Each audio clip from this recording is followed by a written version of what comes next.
Sergi, estem en una antiga fàbrica tèxtil. Sí. Ara fabriqueu cervesa, ja no fabriqueu jerseis. Sí. El món de la cervesa artesanal és un món molt tradicional a Centre Europa, molt de moda als Estats Units, i és una tendència, no? Sobretot el tema cervesa artesanal, que vol dir cervesa amb textures, amb sabors, amb aromes, amb espècies, no?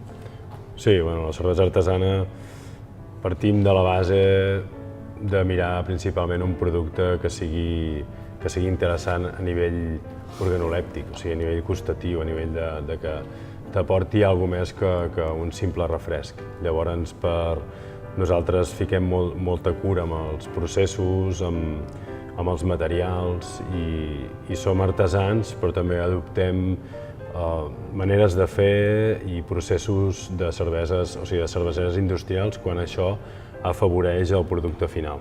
Clar, teniu unes 11 referències, per dir alguna cosa, de la Sagarreta, que és la vostra marca, per tant, cerveses més què em diries, dels 11 tipus, digue'm en 7 o 8, de dir, mira, aquest tipus... O sigui, la base, la nostra cervesa que més venem és la tradicional, que és una Pale Ale. Pale vindria a ser una cervesa rossa o pàl·lida, i Ale és el tipus de llevat d'alta fermentació, que és amb el que treballem nosaltres, i principalment gairebé tots els artesans treballem amb aquest estil, perquè dona més matisos, és més divertit i és més curiós. Llavors, la tradicional és una Pale Ale, és una cervesa base, equilibrada, que és una cervesa que, com a entrada al món de la cervesa artesana, és una molt bona cervesa. Que tothom hi entra fàcilment i agradable, no? És tan bona per a algú que li agradi la cervesa artesana, perquè hi troba matisos, és canyera a nivell de gustos, però igualment és molt fàcil de beure i està molt equilibrada, i aquest equilibri fa que ho pugui entendre tothom. Després tenim... Segona fase? Sí, altres cerveses en què ja desequilibrem una miqueta el producte, segons el nostre parer, cap al llúpol, per exemple, que és una cosa que ara sentim molt, perquè és una de les revolucions que hi ha hagut més grans dins de la cervesa artesana, el llúpol, i edicions de llúpol molt generoses, que el que ens dona és un amargor i sobretot molta fruita, provinent d'aquesta planta, de varietats que han creuat els americans, que són qui han investigat més en aquest sector, en aquest món, i bàsicament tindríem l'APA, que és una cervesa molt llupolada, amb aromes així a fruites tropicals. Aquesta és fàcil de beure igualment, però ja té uns tocs afruitats que hi ha gent que potser no li agrada. Té un matís que pot agradar o no agradar, no? Sí, però bàsicament són les cerveses que estan més de moda, les APA o les IPA, les Indian Pale Ale, que són cerveses, també en tenim una, que són cerveses ja que es decanten més cap al llúpol. I després... Aleshores, fase 3, quina seria de les vostres referències? Fase 3, ja nosaltres, a mi personalment m'agraden molt les cerveses envellides en barrica i de fermentacions mixtes, on intervenen, a part dels llevats que nosaltres sembrem, que seleccionem i sembrem en la nostra cervesera, a la cerveseria, quan treballem amb barriques que provenen de productors viticultors que ens agraden, ja estem entrant en una altra gamma de bacteris i de llevats que intervenen en la nostra cervesa i li donen un entretoc. És una mica com una cervesa més ancestral, més antiga. És primitiva, no? Sí, és una part més incontrolable, i aquest punt de... De misteri. Sí, exacte, seria com un revelat. T'agrada, et posa, el rotllo de misteri et posa. Sí, home, és un tema més romàntic, se t'escapa una miqueta a les mans. Les cerveses aquestes les tenim molt apamades, sempre ens passen coses, i no ens considerem mestres cervesers, estem aprenent cada dia. Però les tens una mica controlades, saps el que et sortirà, en canvi amb les altres tens un punt allà de sorpresa, que el producte et sorprèn a tu, no? Clar, les deixes 6 mesos en una barrica i aquella barrica la tastes i no té res a veure amb la que hi ha al costat.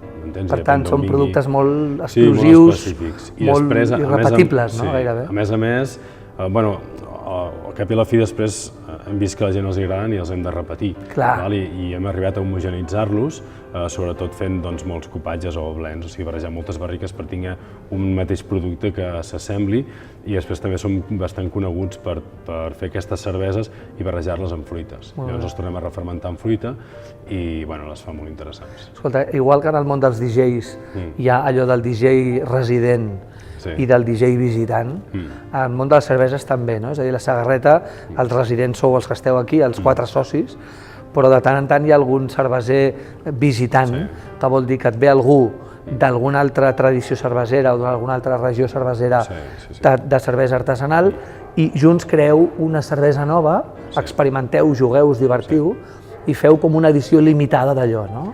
Sí, és molt interessant, no? Bàsicament, els que estem en aquest món des de fa anys vam començar una mica per crear, no? O sigui, és la part creativa i seria un denominador comú en gairebé totes les persones que es dediquen a fer cervesa. La part d'investigació constant. Sí, llavors, tu quan fas aquestes games que les tens ja apamades, el que apliques és professionalitat, no? I fer un producte de qualitat, investigues i tal, però...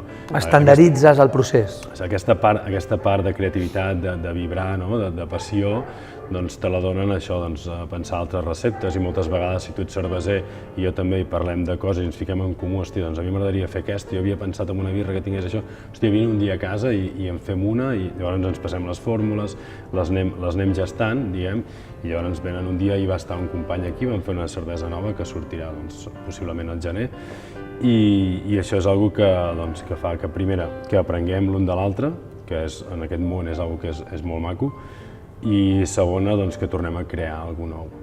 És aprenentatge, és inspiració, co-creació, etc. Sí, i a la gent també ho vol. O sigui, el mercat de la cervesa artesana el que volen és provar coses noves constantment. La gent espera novetats, esperen sorpreses, no, al final. Sí.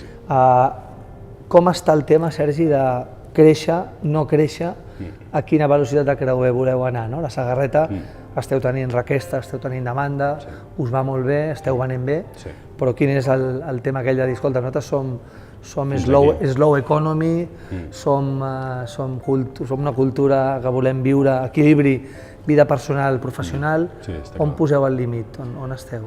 Una mica el límit en el producte, o sigui, quin tipus de producte volem fer.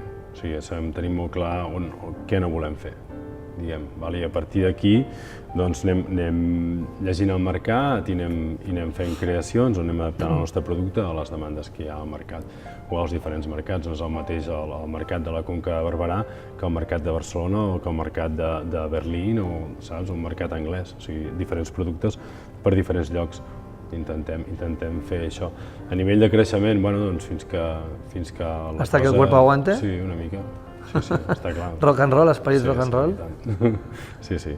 No sé, tenim unes limitacions de creixement per la fàbrica. Està clar que el que no farem és esclavitzar-nos, ser esclaus d'això, no?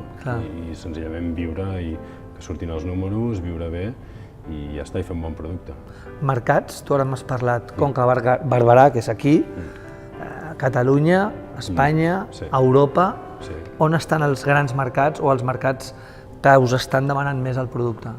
Depèn del tipus de producte, perquè amb els productes que fem nosaltres de base en aquesta zona estan molt acceptats i tenim una molt bona venda i és gràcies al producte o al consumidor local que ens aguantem, que tenim la flotabilitat, i després quan ja s'inflen les veles i tires és quan vens a Madrid, vens a País Basc, ara vinc de Màlaga d'estar uns quants dies allà, he de fer un enviament a Berlín aquests dies.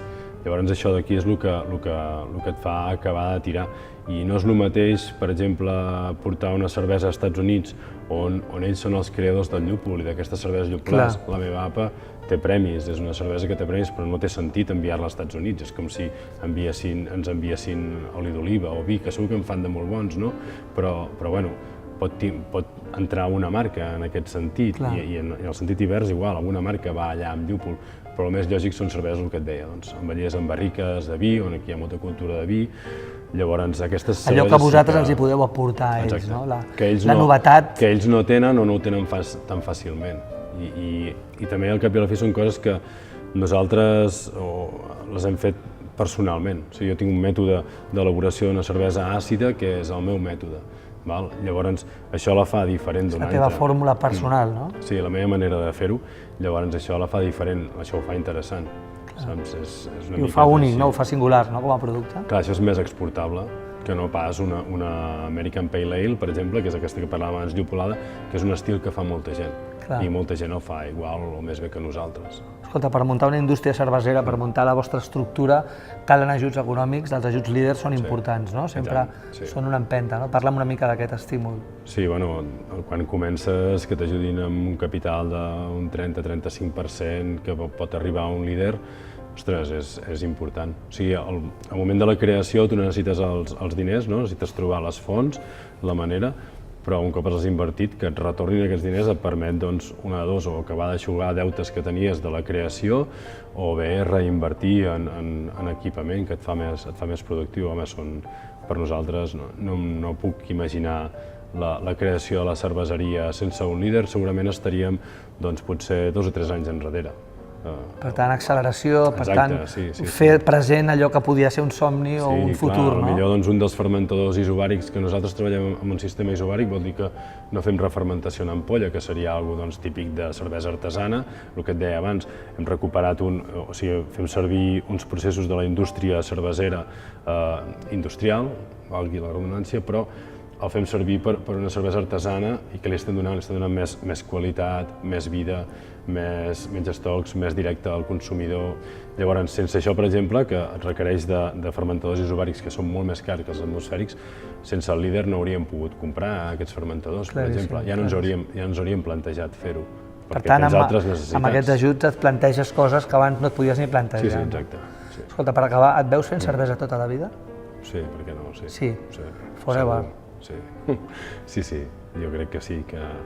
És el teu camí, és el teu món, la sagarreta fins al final. Tinc altres mons, o sigui, tinc altres coses que m'omplen també, però aquesta és la que fa més temps que faig, possiblement, i em continua fent vibrar, vull dir, crear noves receptes, t'imagines una cervesa al cap, del que vols veure, arrel del que proves i tal. Somies fórmules cerveseres a la nit, quan dorms? Sí, dormint potser no, però despert sí. Quan et lleves deus tenir una llibreteta cervesera al costat. El punt més creatiu és el dematí, de bon dematí. El matí? De bon dematí, sí, és quan la ment està potser més desperta i assimiles coses que has estat tastant o que has pogut provar el dia abans o no sé, tens alguna cosa al cap i ho acabes de quadrar, li dones forma, ho apuntes i ho deixes allà madurar una miqueta, després ho agafes. Bueno, cadascú té.